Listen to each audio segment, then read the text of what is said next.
তৈরি হয়ে গেছে ইলিশ মাছ আর কাঁকরোলের দুর্দান্ত একটি রেসিপি। দেখতে পাচ্ছেন, দেখতেই তো কত সুন্দর দেখাচ্ছে, খেতেও মাশাআল্লাহ সুন্দর লাগবে, অনেক মজাদার হবে। আপনারাও তৈরি করে খাবেন ইলিশ মাছ আর কাঁকরোল দিয়ে, আশা করি ভালো লাগবে।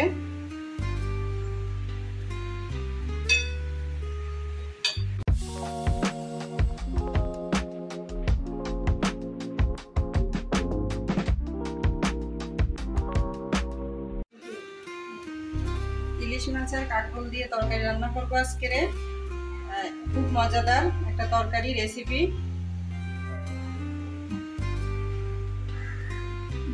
চুলায় কড়াই চাপাই দিয়েছি, এবার দিয়ে দেব তেল।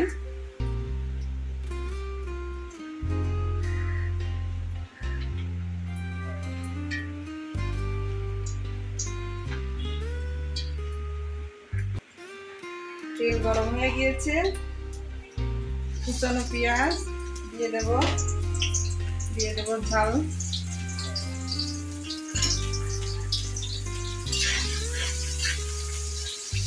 যেহেতু ইলিশ মাছের তরকারিতে রসুন আর জিরা ব্যবহার না করাই ভালো, তাহলে ইলিশ মাছের যে প্রকৃত ঘ্রাণ বা টেস্ট ওইটা পাওয়া যায় না। এজন্য শুধু পেঁয়াজ আর কাঁচা মরিচ কুচি দিয়ে রান্না করব।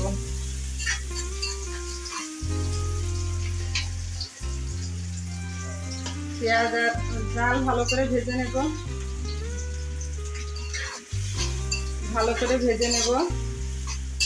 যাতে পেঁয়াজের কাঁচা গন্ধটা চলে যায়।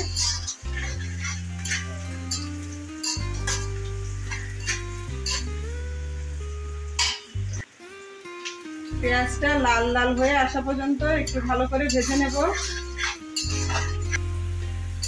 পেঁয়াজ ভাজা হয়ে গিয়েছে, এবার হলুদ দিয়ে দেব পরিমাণ মতো, লবণ,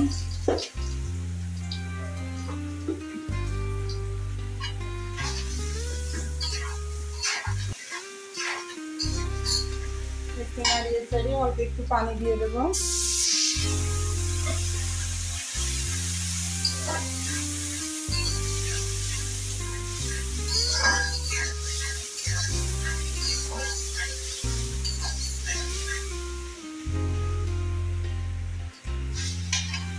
এবার ইলিশ মাছটা দিয়ে হালকা করে কষিয়ে নেব। যেহেতু ইলিশ মাছ খুব বেশি কষানো বা ভাজার দরকার হয় না।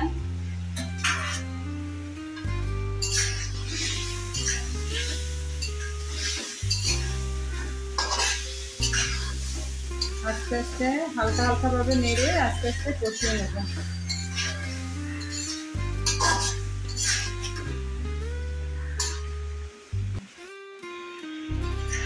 মাছ কষানো হয়ে গিয়েছে, এবার মাছগুলো তুলে নেব।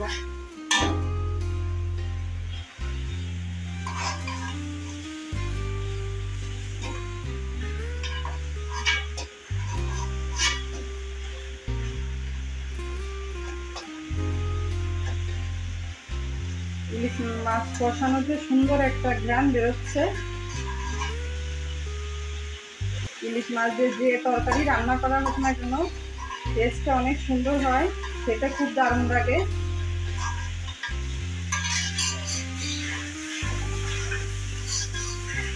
এবার কাঁকরোল, কেটে রাখা কাঁকরোল আর আলু ধুয়ে নিয়েছি, এটা দিয়ে দেব।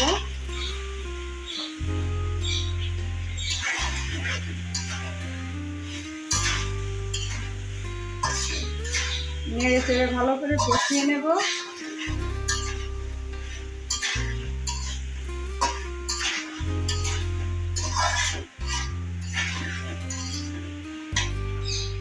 কষানোর জন্য একটু পানি দিয়ে দেব।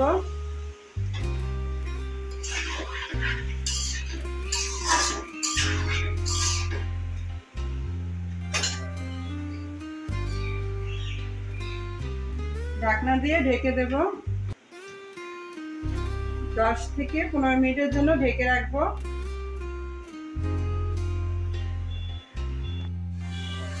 ঢাকনা তুলে দেখবো আমাদের কাঁকরোল কষানো হয়েছে কিনা। এখনো কষানো হয়নি, আর একটু সময় লাগবে।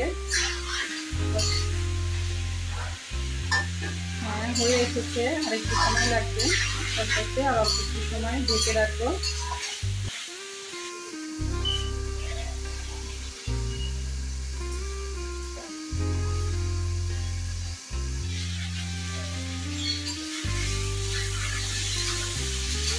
কাঁকরোল আর আলু সিদ্ধ হয়ে গিয়েছে,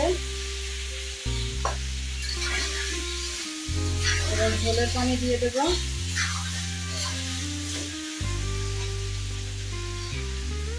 ইলিশ মাছ দিয়ে কাঁকরোলের তরকারি আসলে খুব মজাদার একটা তরকারি।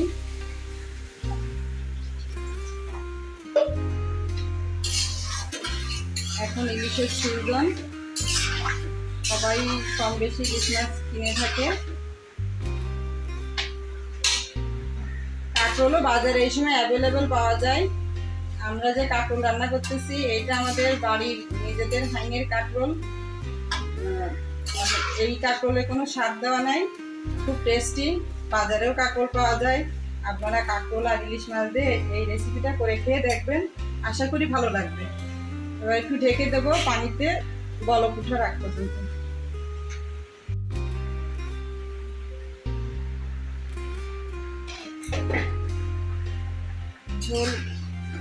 ঝোলে বলক এসে গেছে ঝোলের পানিতে। এখন কষায় রাখা মাছ দিয়ে দেব।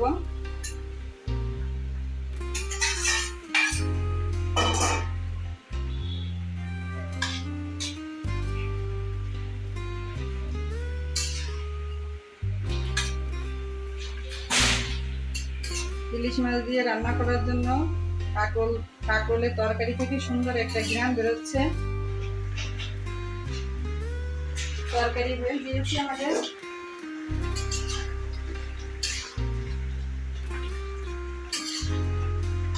হয়ে গিয়েছে কাঁকরোল আর ইলিশ মাছের তরকারি, এখন নামিয়ে নিব।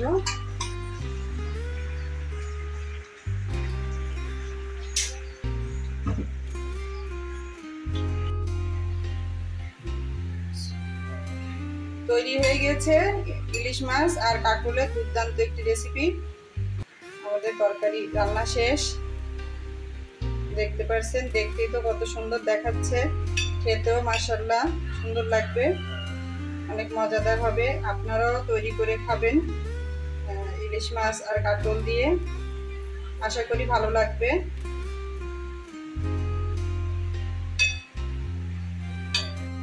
আমার ভিডিওটি যদি আপনাদের কাছে ভালো লেগে থাকে তাহলে অবশ্যই লাইক, কমেন্ট, শেয়ার করবেন, আর অবশ্যই আমার চ্যানেলটিকে সাবস্ক্রাইব করে দিবেন।